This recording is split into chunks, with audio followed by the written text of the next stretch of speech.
Okay, today's notes are 2-2 linear relations and functions. You will be able to compare and contrast linear and nonlinear relations, evaluate linear functions, and write linear equations in standard form. So, a linear relation is a relation that has a straight line graph. So if it is a straight line when you graph it, it is a linear relation. It's literally in the name, line. Relations that are not linear are called nonlinear relations. So if the graph is not a line, then we say that that is a nonlinear relation. Here are some examples of equations that are both linear and nonlinear. In the next slide, we'll see what makes a linear equation, a linear function, linear. So in order to be a linear relation, there are no operations besides addition, subtraction, and multiplication of a variable and a constant. So like, for example, x minus 2, x plus 2, x minus 2, and 2x. So only addition, subtraction, and multiplication between a variable and a constant. Variables must not be multiplied together, so you can't have like x times y. Variables not in the denominator, so no 1 over x like that. And variables do not have an exponent other than 1, so no x squared, x to the 4th, x to the 3rd. So looking back here, this one would not be a linear relation because it's a variable has an exponent. Because of that, it would make it nonlinear. The next one, because of the square root, it really has an exponent of 1/2. And because it's not 1, it's not linear. Here, we have the x and y being multiplied together, so this would not be a linear relation. And here you have a variable in the denominator, so that would be the reason why this is not a linear relation. All of these do fit the criteria to be a linear relation. Okay, so pause the video here and spend some time to state whether each function here is a linear function, and then explain why or why not.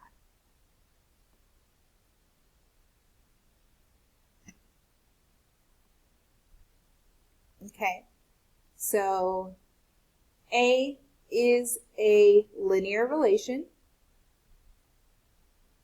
It follows all the criteria to be linear. It's a constant of -3/4 times the variable x.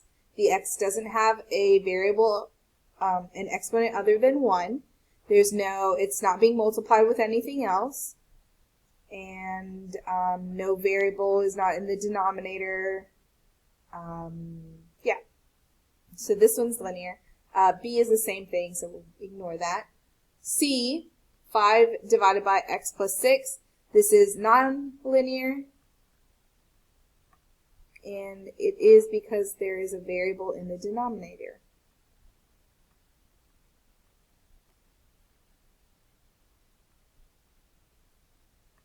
Okay.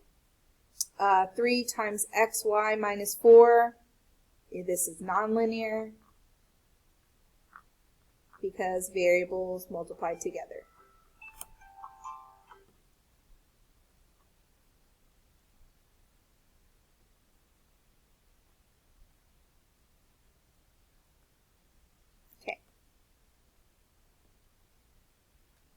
Okay, evaluating a linear function. The growth rate of a sample of Bermuda grass is given by the function f of x is equal to 5.9x plus 3.5, where f of x is the total height. So I'm going to write that down. F of x equals height, and that is in inches. X days after an initial measurement. So x is going to be the days.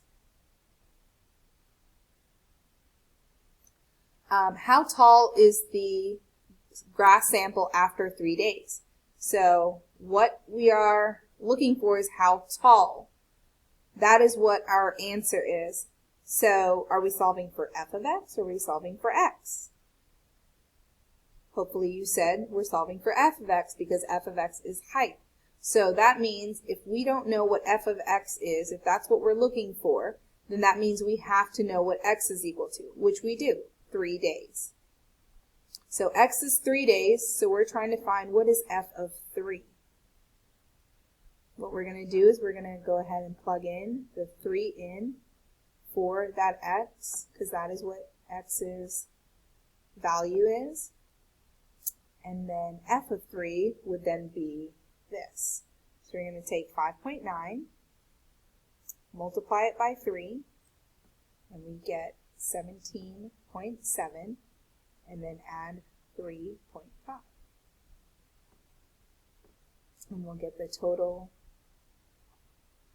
height of the grass to be 21.2, and since this is a word problem, it's 21.2 inches. Okay.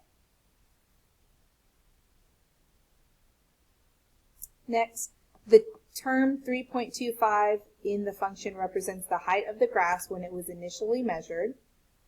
The sample is how many times as tall after 3 days. So this 3.5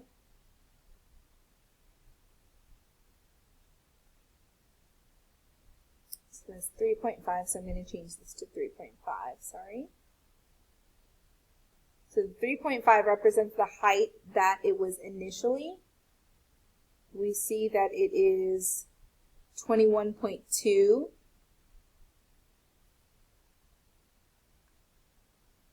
We're going to divide it by the 3.5, and that'll tell us how many times bigger it is after 3 days.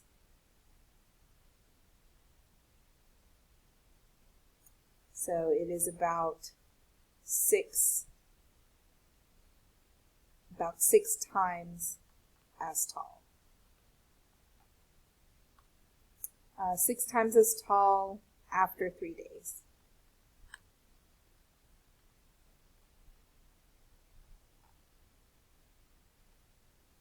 So if we're trying to see how many times it is, we're going to do the division. Okay. If the Bermuda grass is 50.45 inches tall, how many days has it been since it was last cut? So now we're looking for how many days. Now f of x, remember, was the height in inches, and x represented the days. So here we're looking for how many days. That means we're solving for x. So if this is unknown, that means we have to know what the height is, which we do. It's 50.45. So now we're going to plug in 50.45 as f of x, and then using the rest of the function, 4.9x plus 3.5. 4.9x? 5.9x, sorry. 5.9x.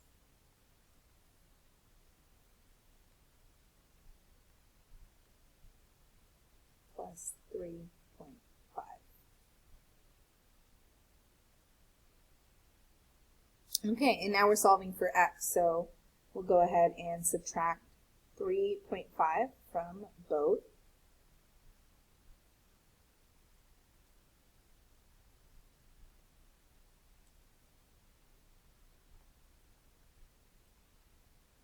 And then divide by 5.9.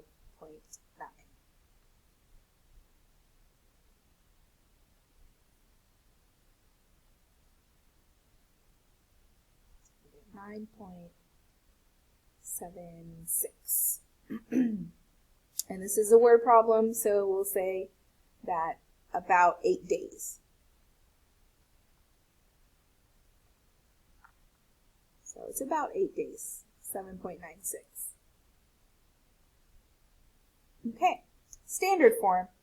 Any linear equation can be written in standard form. Standard form is ax plus by equals c.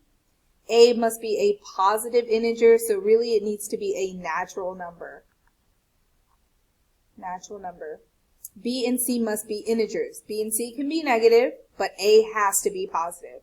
And then A, B, and C have to have a greatest common factor of 1. So those are the rules for standard form. Okay, so writing the following in standard form. The very first thing that I would do is get rid of the fraction. So right here, I only have one denominator I need to get rid of. I'm going to go ahead and multiply everything by 10. If I multiply by 10, then I would have negative 3x is equal to 80y minus 150. Okay? And remember that standard form looks like ax plus by equals c. So a needs to be positive. B and C don't have to be, but A does. X and Y have to be on the same side. So I'm going to go ahead and move this over. Negative 3x minus 80y is equal to negative 150. And then A has to be positive, so I will multiply everything by negative 1 to make it positive. So 3x plus 80y is equal to positive 150. And then A, B, and C have to have a common denominator or common multiple of only 1. So if I can make those numbers smaller than I would, but I cannot, they're not all divisible by something. So we're going to say that this is standard form. A is equal to 3, B is equal to 80, and C is equal to 150.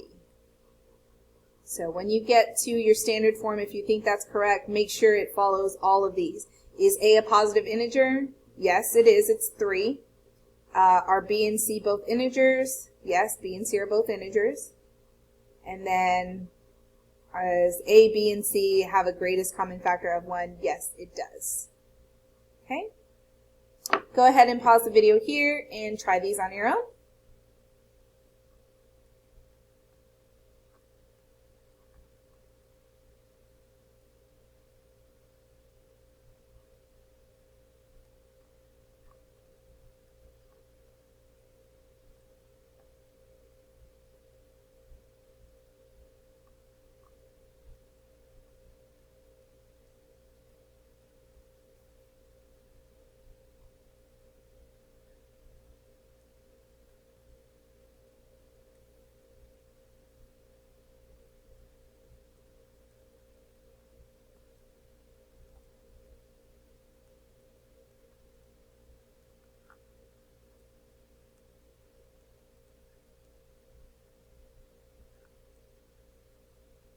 Okay, that should be your answer.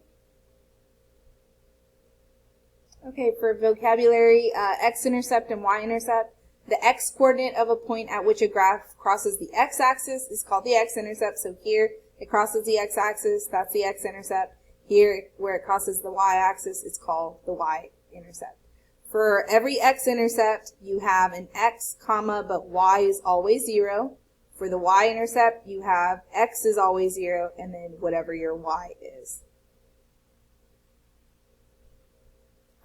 Use intercepts to graph a line. So here we have find the x-intercept and y-intercept of the graph. For every x-intercept, we know that y is equal to 0. So I'm going to plug in 0 in for the y and solve for x. So this would be 2x plus 8 equals 0.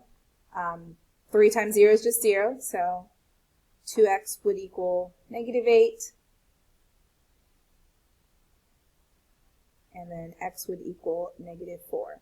So my x-intercept would be at negative 4, 0. My y-intercept, I'm going to do the same thing, except now x is equal to 0. So 2 times 0 minus 3y plus 8 is equal to 0. Negative 3y would equal negative 8, and y would equal 8 thirds. So this would be at 0, 8 thirds. Okay, pause the video here and try this one.